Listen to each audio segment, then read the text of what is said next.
Fala galera, boa tarde. Aqui é Rafael Agra. Vou dar sequência aos vídeos de juros futuros e hoje eu vou falar de novo sobre day trade a seco, dando sequência ao vídeo que eu fiz ontem. Várias pessoas vieram me perguntar sobre indicadores, o que é que eu vejo nesse gráfico, fluxo, o que é que eu olho, e fundamento, enfim, qual é a minha visão sobre isso aí. Bom, a primeira coisa que eu queria falar é que eu acho que assim, fundamento no DI, como algumas pessoas estão me perguntando, obviamente que é muito importante, principalmente para você saber qual ativo vender ou comprar. Não é sempre que a curva ela vai subir em bloco, que nem ontem, por exemplo. Então é importante você saber o que está acontecendo com a curva de juros para você, se você for comprar, você comprar o ativo que vai tender a andar mais, e se você for vender, você vender um ativo que tende a andar mais caindo, que vai cair mais. Bom, então vamos lá.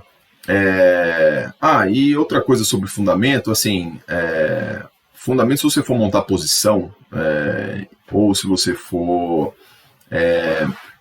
comprar um título pré, eu acho que é crucial você entender o fundamento daquele ativo ali, o porquê, você saber a precificação do ativo, saber, enfim, o que é caro, o que é barato, tá? Mas, no curto prazo, no dia a dia, e principalmente em momentos de estresse ou euforia, o fundamento não vale tanto na minha visão, tá? Eu acho que o mercado pode ficar irracional durante muito tempo, mais do que seu bolso pode aguentar, inclusive. E prova disso na época do Covid lá, que o mercado precificou, enfim, uma Selic a um valor exorbitante para um ano, assim. E nem por isso dava coragem de vender, porque, por mais que você soubesse que o Banco Central não ia subir aqueles juros lá, mas porque você não sabia até aonde iriam os stop dos players, você não sabia até onde a curva iria estressar. Então, se você for vender simplesmente porque você acha que está caro, às vezes o mercado pode seguir subindo muito mais e você não ter a grana, enfim, para aguentar esse sufoco todo, esse estresse todo, ou essa euforia toda, tá? Então, acho que é bem importante você saber o fundamento, mas os gatilhos de entrada, e eu faço até para posição, meus gatilhos de entrada sempre são gráfico ou fluxo. Até para DI, até para fazer uma arbitragem que eu vou segurar durante muito tempo, eu sempre uso isso porque sempre te dá algum sinal ali, você consegue usar esses sinais a seu favor, para você entrar no fundamento que você acredita. Beleza? Então vamos lá. Primeira coisa, o que aconteceu esses 2 dias aí, né? Ontem eu fiz um trade no Faca 23, estava subindo bastante o Faca 23 e o Faca 22. Os custos estavam subindo mais, a curva depois subiu todo em bloco. Basicamente, um movimento de aversão a risco, risco fiscal. E o senador lá, o Pacheco, deu uma declaração falando do auxílio emergencial. Esse é o principal medo do mercado aí, desde sempre, na verdade. E fez com que estressasse forte o mercado, a curva inclinasse muito. E aí eu vou mostrar um pouco da minha visão, só olhar para outra tela aqui, porque eu tenho que olhar para outra tela para mostrar o negócio aqui. Bom, esses aqui em cima são os spreads que eu acompanho vários spreads, tá? Para ilustrar um spread aqui, vamos ver o Faca 27 com 23. Esse azul, essa parte azul aqui é o spread propriamente dito. O amarelo é a banda de Bollinger que eu coloco só para ter uma referência ali de oscilação, se andou muito, se não andou, e se lógico que está perto da banda inferior, eu vou ficar com mais receio de vender, e eu vou tentar pegar esses movimentos aqui, né? Não é uma regra, tá? Não é porque bateu aqui que você vai comprar, apesar de que aqui pelo gráfico bem parece isso, mas às vezes ele pode seguir em linha reta aqui também. A ideia é você usar o seu fundamento a seu favor e você usar esses pontos aqui como ponto de saída, ou enfim. Mas esse aqui está no diário, eu vou botar no 30 minutos aqui só para mostrar. Com o comunicado do cupom, eu achava que a curva iria fletar pelo comunicado. E de fato ela abriu fletando, tá? Ó, dia 21 ontem ela abriu aqui, ela abriu no limite inferior aqui, ó. Abriu no spread 2,13.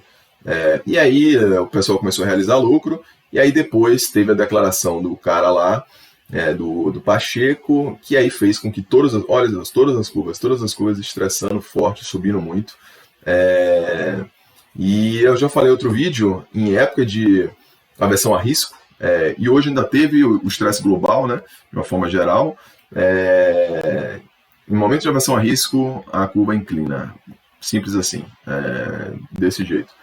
Então, aí serve como hedge, muita gente compra longo para fazer hedge, muita gente sai de posição com medo, realmente. Esse risco fiscal, o risco fiscal, ele impacta diretamente as curvas de juros, porque o governo ficou com menos credibilidade se vai pagar a conta. E esses DIs que a gente negocia aqui estão precificando os títulos do governo, títulos que o governo pega emprestado de você. Quando você está comprando tesouro direto, lá você está emprestando dinheiro para o governo. Então, se o governo está começando a ficar endividado até as tampas, o mercado fica com medo de calote, de possível calote. E isso que faz as curvas de juros subirem. O medo desse calote, o medo do governo não honrar suas contas, faz com que a galera tome os juros futuros para hedgear as posições em pré, ou enfim, ou simplesmente tomem juro longo com medo com hedge de posição de bolsa, enfim. Mas as curvas se estressaram muito desde ontem, né? E aí, com esse cenário, qual é a minha cabeça para hoje? Bom, eu acho que vai permanecer esse estresse. Como já abriu aqui no limite superior também, eu fico com receio de fazer esse trade para seguir mais, apesar de que quando está assim, você acha que pode muito mais, você pode no diário você ver em que momento está. Esse 23 o 23 com 27 estava no momento que até daria para você fazer hoje ainda, comprar hoje, que meio que atrasado, mas ainda tinha muito espaço para subir. Enfim, mas você vê que é um movimento direcional. O que é que eu vou fazer com essa informação? Basicamente, eu estou vendo que os longos estão subindo muito mais que os curtos. Então, eu vou tender se eu for vender, eu vou vender um juro curto. Se eu for comprar, eu vou comprar um juro longo. Basicamente, isso. Isso é o que eu faço, tá? E se eu for operar seco, eu vou, de novo, comprar um longo. Se eu estou vendo que a curva está abrindo, ou seja, a curva está inclinando, o juro longo está subindo mais que o curto. Eu tenho sempre, e aí eu vou mostrar minha tela aqui, minha tela principal é essa, eu tenho sempre dois juros que eu acompanho. Às vezes eu faço arbitrando aqui ao longo do dia, às vezes eu faço a seco. Quando o movimento é em bloco, eu vou a seco mesmo, que nem ontem. Ontem eu comprei o 23 o dia inteiro, comprando, e aquele último trade lá que eu mostrei, só para ilustrar. Mas ontem estava meio que caiu, comprou. E aí tinha gráfico para auxiliar, tinha fluxo para você ver. Mas, bom, essa é a minha tela aqui. Geralmente eu deixo o 25, 23 ou o 22, 27. Eu sempre deixo entre 22 a 27 aqui. Os principais que eu negocio são 22, 23, 25, 27. Sempre deixo dois para saber principalmente como é que está o movimento da curva. E se eu for vender, eu vou vender um que eu acho que tende a cair mais por conta do movimento da curva. Se eu for comprar, eu vou comprar um. Então, qual era o cenário de hoje? Se eu for vender, eu vou vender um faca 23 ou 22. Se eu for comprar, eu vou comprar um faca 25 ou 27. Enfim, falando a grosso modo, é isso. E aí, algumas pessoas me perguntaram sobre o que é que eu olho aqui para fazer a seco. Se eu for... e outra coisa, tem gente que opera a seco simplesmente olhando fluxo e gráfico, tá?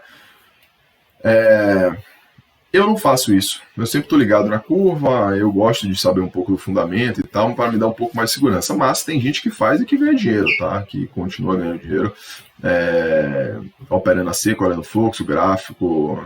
Quem sabe realmente ler fluxo ou ler gráfico consegue fazer. Sem uma informação de fundamento.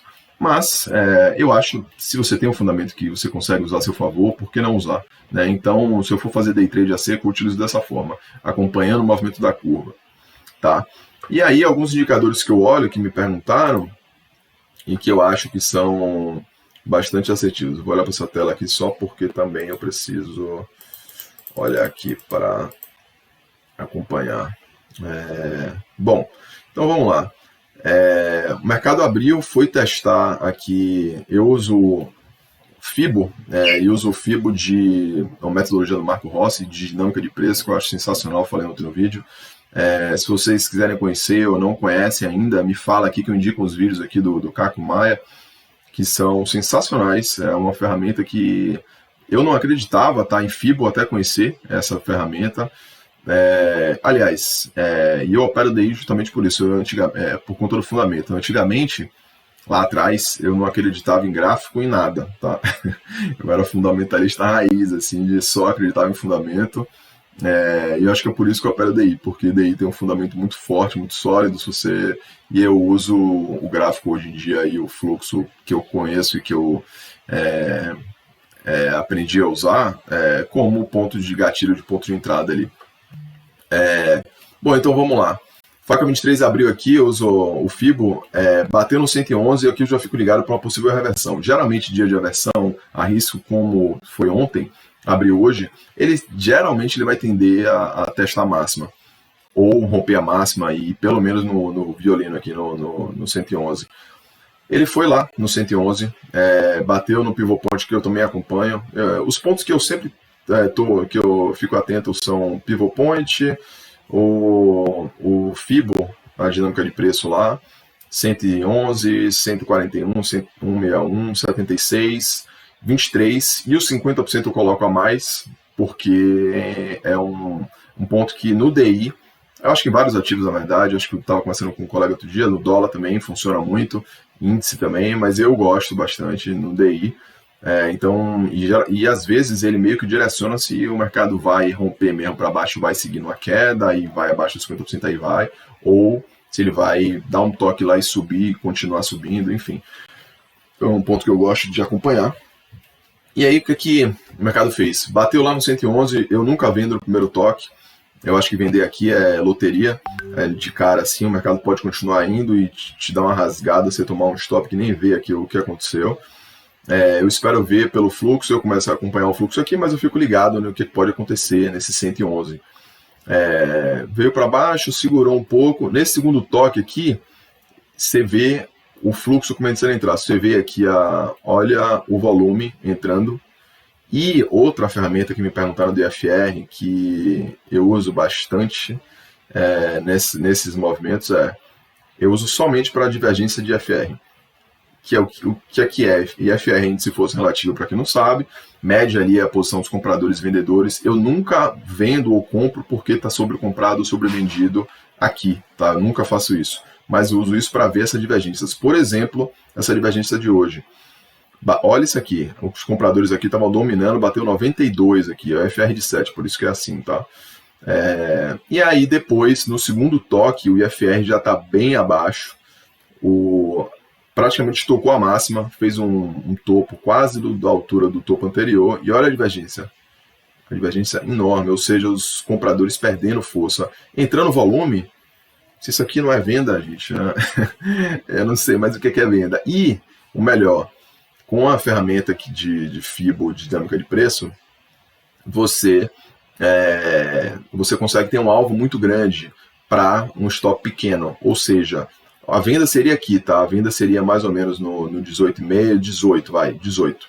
Seu stop teria que estar aqui em cima desse 19,5, 20. Ou seja, você teria um stop de 2 pontos aí, 18 para 20. Seria mais ou menos isso. E seu alvo seria no 5,12. 5,12. Ou seja, você teria na verdade, eu coloquei 12,5 porque isso aqui era o ajuste, tá? Então, o ajuste é um ponto muito importante no DI. Os players geralmente seguram, não foi o caso aqui, mas geralmente seguram muito. Ele deu até uma reboladinha aqui, e a galera, você vê que o volume entrou mais forte aqui para romper esse ajuste, porque o nego tentou defender no ajuste, porque é muita gente posicionada naquilo ali, o ajuste. E principalmente nos DIs, a principal informação do dia é sobre o ajuste, não a abertura, tá? Então, quando você for olhar se a curva está subindo ou caindo, olha sempre em relação ao ajuste. Por exemplo, o seu faca 22 está 2 pontos abaixo do ajuste e o faca 27 está 5 acima do ajuste. Essa é a informação que você tem que saber. O quanto está distante do ajuste. Essa é a informação. Bom, e aí veio, de fato, no 12,5 aqui, eu saí. Eu peguei esse trade. Veio mais a 76. Aqui eu já fico ligado para uma possível compra, porque o mercado ainda é comprador, apesar de que reverteu a tendência, né? Já está abaixo do ajuste e já está abaixo da abertura. Mas eu fico ligado aqui porque, enfim, caiu muito e eu fico ligado no fluxo aqui. Aqui bateu de novo no pivot point que eu uso como referência, não é para sair comprando só porque bateu lá, mas bateu lá, olha o volume de compra que entrou. Olha esse volume de compra aqui. Entrou aqui. Bom, aqui é compra. E aí também, ó, o risco-retorno. Compraria aqui no 11, vai. No 11. Compraria no 11. Você tem uma 2,5 de stop.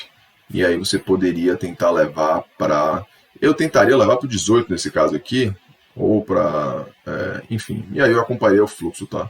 Eu acompanharia o fluxo e veria. Bom, bateu na VWAP.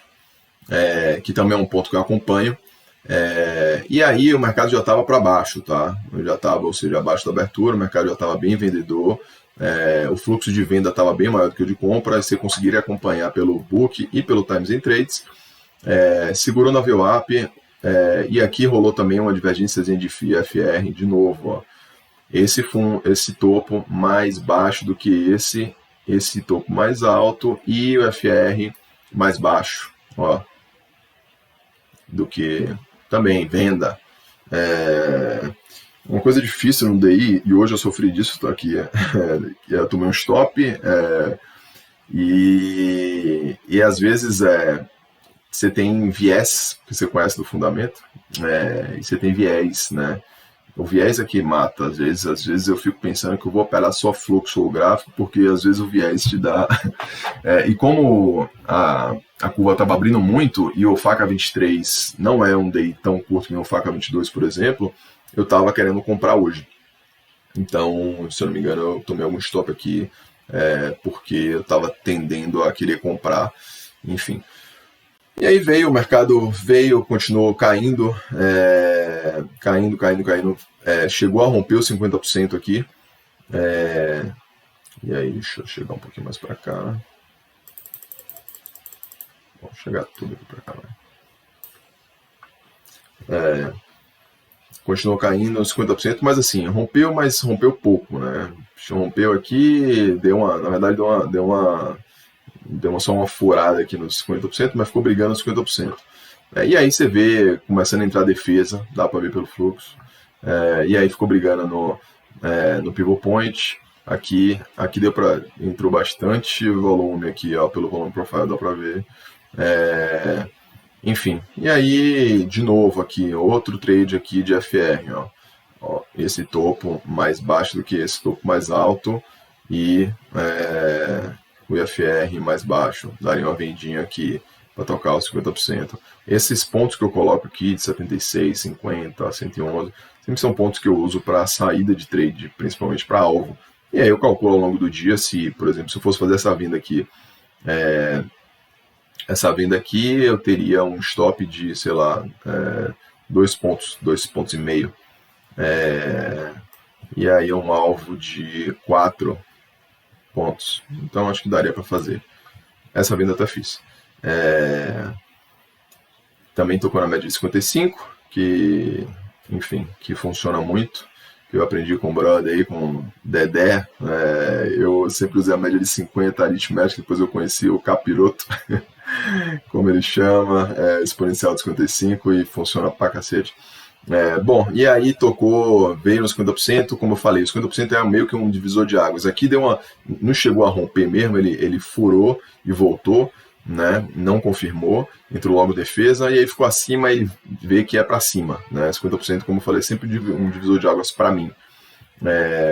E aí as médias começam a empinar para cima, a média de 55, a média de 20 que eu uso. E aí aqui daria outra compra só aqui em cima, tá? ó, aqui em cima do 76. E aí a venda, o alvo seria também o 111 pela dinâmica de preço. Enfim, seria mais ou menos aqui. Na verdade seria o 18, eu coloco 1 a 1,5, 1 ponto a meio ponto abaixo, né? Nesse caso aqui bateu 17,5, eu venderia aqui no 17, eu não fiz esse trade. E depois para cima, tá? Esses são os indicadores que eu uso, e ao longo do dia eu vou acompanhando isso aqui, basicamente o book filtrado. Eu vou fazer outro vídeo falando disso para não ficar muito longo. Times and trades, como eu falei, os principais pontos são os pontos onde tem maior liquidez, onde tem mais player defendendo. Bom, eu acompanho aqui as principais posições, os principais players, para saber quem é o principal vendedor do dia, se o cara está vendendo. Às vezes ele tá botando aqui, mas você vê que o cara tá comprando, o cara fica botando lote grande, porque tem muito robô que fica tentando fazer front run. Então, às vezes o cara quer comprar, o cara fica botando o lote na venda aqui para empurrar o mercado para baixo, só que ele tá comprador. Então, eu meio que acompanho aqui para ter essa. Obviamente, você não sabe exatamente o que o cara tá fazendo, às vezes simplesmente é um player que tá comprando para vários fundos diferentes, por exemplo. Enfim, mas às vezes você consegue pegar uns movimentos direcionais de alguns players que é na cara. BGC Liquidez é um player muito relevante, o BS, BTG, que negociam muito isso aqui. E às vezes eles empurram o mercado sozinho, tá? E aí eu não gosto de seguir player, mas às vezes, por exemplo, quando você vê ele botando o lote escondido lá e fincando lá o preço naquele lugar, não passa por nada. E às vezes acontece isso. E se for um ponto desse aqui que eu tô falando, aí você pode vender junto, e aí é um abraço. Não tem muito o que vender junto ou comprar junto. Não tem muito o que pensar. Beleza? Por hoje é só. Espero que tenham gostado. Dá um like aqui no vídeo. Comenta se tem alguma coisa que você quer saber, ou se ficou claro, se tem alguma dúvida sobre os assuntos falados. E é isso. Segunda-feira eu mando um vídeo novo aí. Um abraço.